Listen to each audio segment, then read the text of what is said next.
Olá pessoal, no episódio de hoje eu estou visitando um velho conhecido meu aqui de São Paulo, Paulo Casseb. Ele é radioamador, entusiasta da aviação e um grande conhecedor de assuntos relacionados à Segunda Guerra Mundial. Peguei um dia aqui meio que inativo na cidade de São Paulo, entre voos, e vim fazer uma visita ao acervo dele, ao meu amigo, logicamente. E Paulo, bem-vindo ao canal Asa. Muito obrigado, Robert, é um prazer estar com vocês aqui, porque eu sei que o pessoal que te assiste é aficionado, gosta do tema aviação, que aliás é bem fascinante, né? É uma pena que não seja mais divulgado no Brasil, né? Que seja mais divulgado. E vamos falar um pouquinho do que aconteceu, do que houve no passado da aviação brasileira, né? Vocês muita observam coisa aí. aqui, ó, aqui no fundo, cheio, são todos equipamentos de rádio utilizados na Segunda Guerra principalmente, e ele depois vai mostrar pra gente o funcionamento, que o mais incrível, eles estão funcionando. E ele vai mostrar isso pra gente, mas antes da gente ver todo o acervo dele, Paulo, de onde surgiu essa paixão pela Segunda Guerra Mundial? Eu vou até criar uma vertente. Na realidade, a paixão não é só pela Segunda Guerra Mundial. O assunto militar em geral, existem pessoas que gostam dele. Uns se especializam em coisas mais modernas, outros em coisas do passado. Eu gosto mais de coisas do passado. E a Segunda Guerra trouxe algo interessante, que é o grande progresso científico num pequeno espaço de tempo, né? A aviação praticamente ela evoluiu 60 para 80 anos em 6 de guerra. Aí eu gosto da área de aviação da Segunda Guerra, óbvio, como todo fanático por aviação, e algo que eu associo, que também gosto, que é radiocomunicação. Porque, sabe, Robert, existe uma coisa que eu aprendi com um ex-piloto da FAB, um senhor já falecido, radioamador amigo meu. Ele me falou uma frase uma vez que marcou muito, e para mim foi uma grande porta aberta na história. Ele falou: Paulo, a história do rádio e a história da aviação estão intimamente ligados, por um único motivo. A aviação só é o que é hoje, não porque deram para ela uma capacidade, como é que se diz, de você ter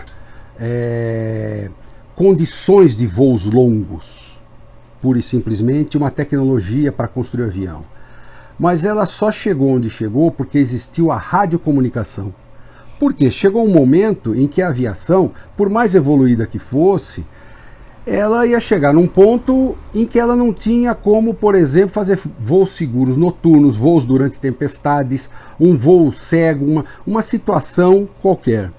E quando chegou o rádio, e principalmente a radiogoniometria, que deu a ela a condição de saber aonde está, sob qualquer tempo, sobre voo de visibilidade zero, naquela época, foi o rádio. Com o advento do rádio, foi como se a radiocomunicação falasse para a aviação: olha, você já pode ir para onde você quiser, você não depende mais de pontos visuais, você não depende mais de poder ver o solo, de seguir ferrovias, de olhar para o teto das estações férreas, que era comum, né? O cara escrever lá, por exemplo, Taubaté no teto, né? Para o cara saber que estava sobrevoando Taubaté. Isso praticamente acabou. Então a aviação passou a ter o quê? A condição segura de voar, e ela pôde se expandir para o mundo. Aliás, você falou a Pan American, que foi rainha dos céus por muitos e muitos anos. Sim, imperou.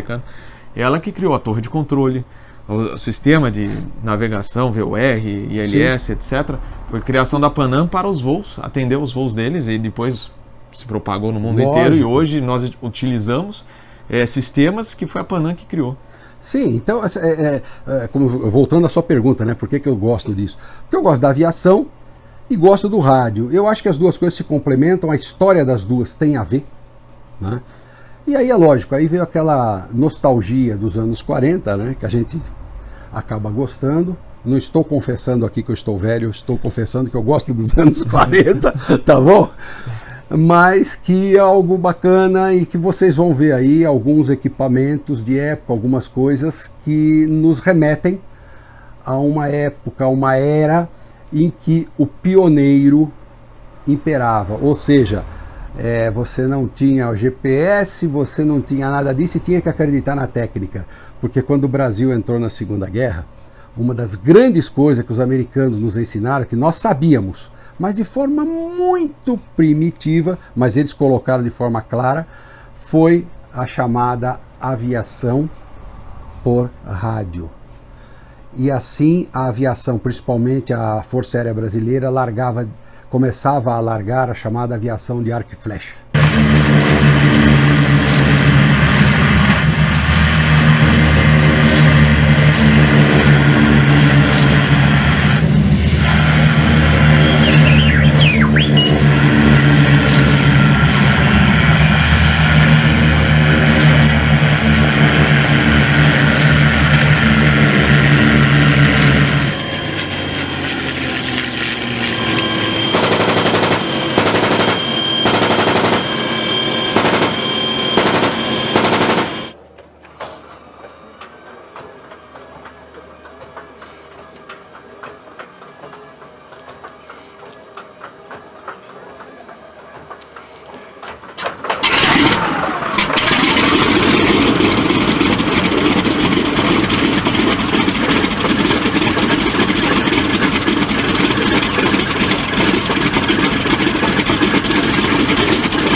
Dos equipamentos antigos, muita coisa usada na Marinha, no Exército e na Aeronáutica.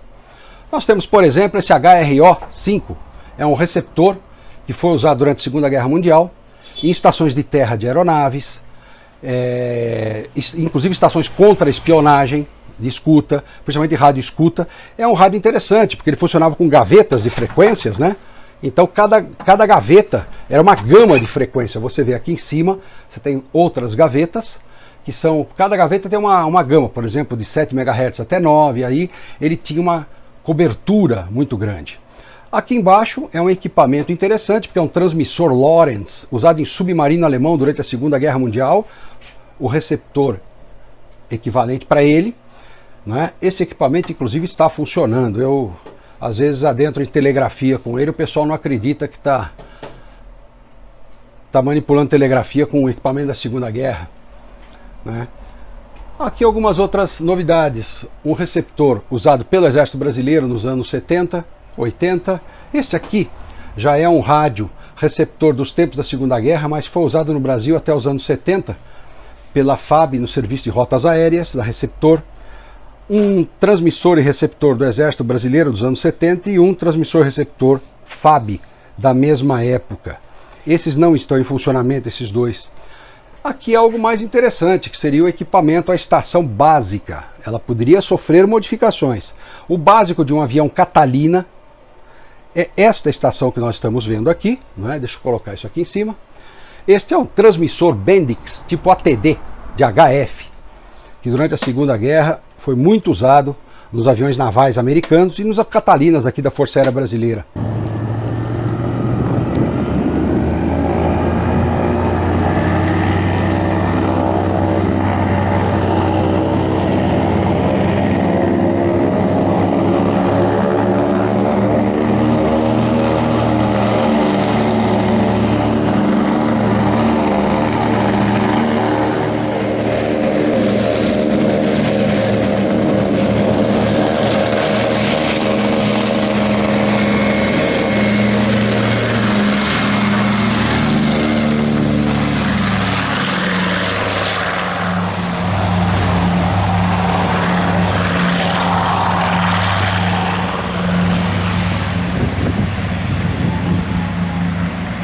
Uma curiosidade, este rádio aqui, Ecofone, é o chamado rádio, ele é usado para entretenimento de tropas.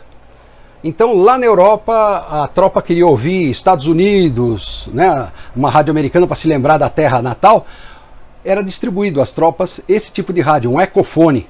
É um radinho que pegava onda média, onda curta, muito simples, só para entretenimento das tropas. E vamos para os equipamentos aeronáuticos. Equipamentos da Marinha Americana dos anos 30, 40.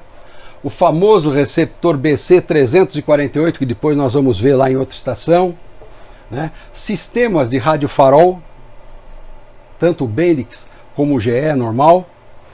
Temos aqui um um receptor usado para aviões navais, né, nos anos da Segunda Guerra Mundial. Vocês podem ouvir, ele tem até um barulhinho. Isso aqui é um dinamotor que está funcionando dentro dele, que é o gerador de alta tensão, né, para o equipamento. Só que ele usava, obviamente, ele era interessante porque ele tinha um sistema de autotune de recepção à distância. Então, o rádio podia ficar no local do avião e as frequências o piloto podia mudar aqui. Cuja caixinha que vocês estão vendo aqui ficava a metros de distância do rádio, né? Então você tinha as gamas de frequência feitas aqui, né?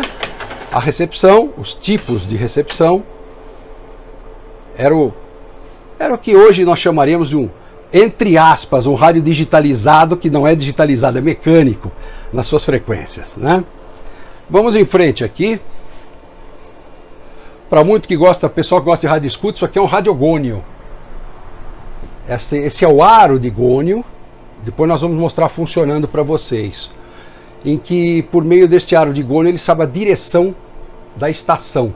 E com este equipamento, em duas estações em posições distintas, o avião conseguia saber a sua localização exata. Lembra-se do que eu falei, o rádio e a aviação. Vamos mais para trás, para os fins dos anos 30 e início dos anos 40, um transmissor da RCA para a aeronáutica americana, BC-375, um rádio interessante, que vocês podem ver que as válvulas de transmissão, hoje em dia, só usando de talvez uma sátira, uma ironia, uma válvula de transmissão de antigamente é praticamente o tamanho de um transmissor de rádio, um transceptor de hoje. Né? Para vocês terem uma ideia da diferença que se tem muitas vezes, o que a tecnologia nos dá. Né? Embaixo dele um BC-312, o receptor típico do exército americano da Segunda Guerra, usado pelo exército brasileiro. Esse receptor foi usado dos anos 47, 49 pelo Brasil até mais ou menos anos 70, não mais que isso. Aqui uma curiosidade, um transmissor TBY, aliás, vou corrigir, Gibson Gell. Vou corrigir, TBY eu já mostrei para vocês. O que é um Gibson Gell? Ele ia junto com os botes salva-vidas, dos aviões de bombardeiro, tudo.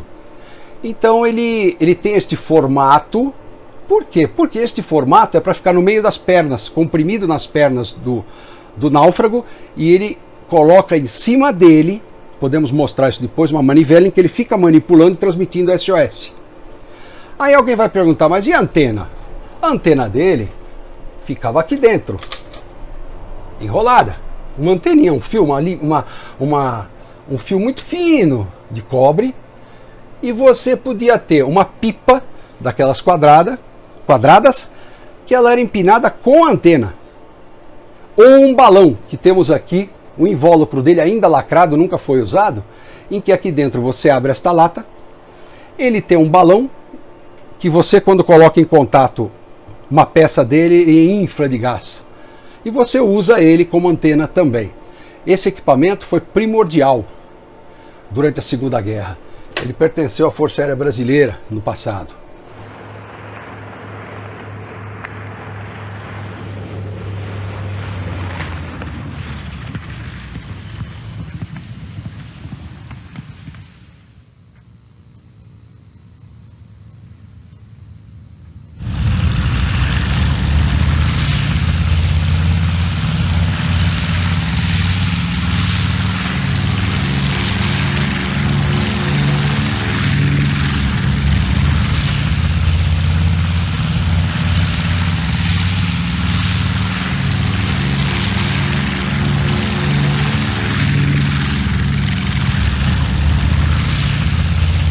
Bom, eu acho que vamos chamar de filé mignon, né?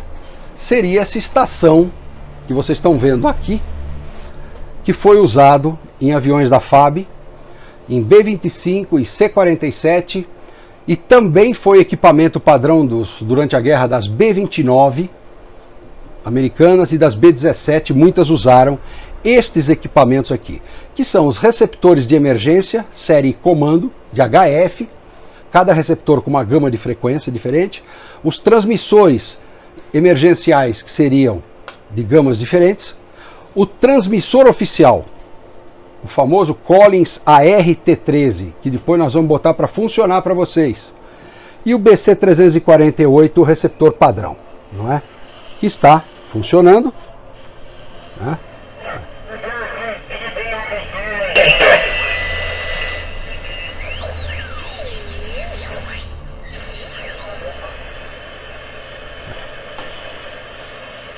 Depois nós vamos colocar eles para funcionar e vocês vão ver ele em telegrafia e em fonia. Tá?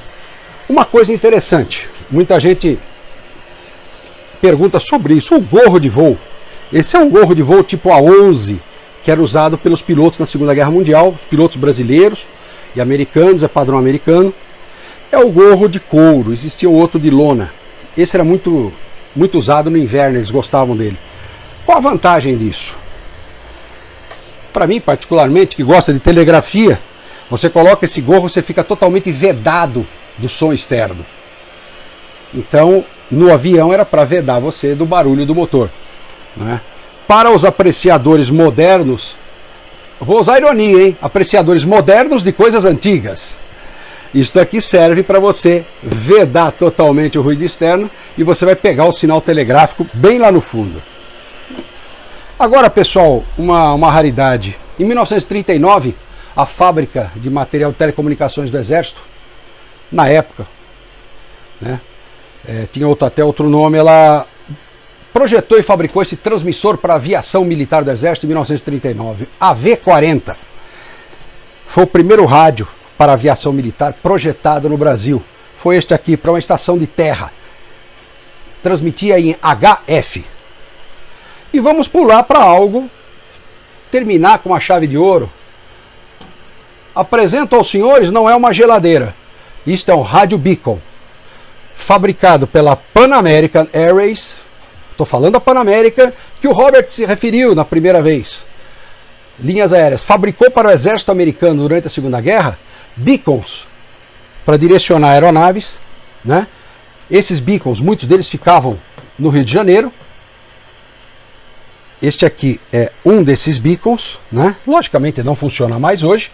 Vocês podem ver pela plaqueta, foi fabricado e inclusive é uma questão, não vou dizer de raridade, uma curiosidade, porque pouca gente sabe que a Pan American fabricava equipamentos também. Mas ela fabricou durante a guerra esse beacon, que hoje não funciona mais, mas é preservado aqui para que essa memória não se perca.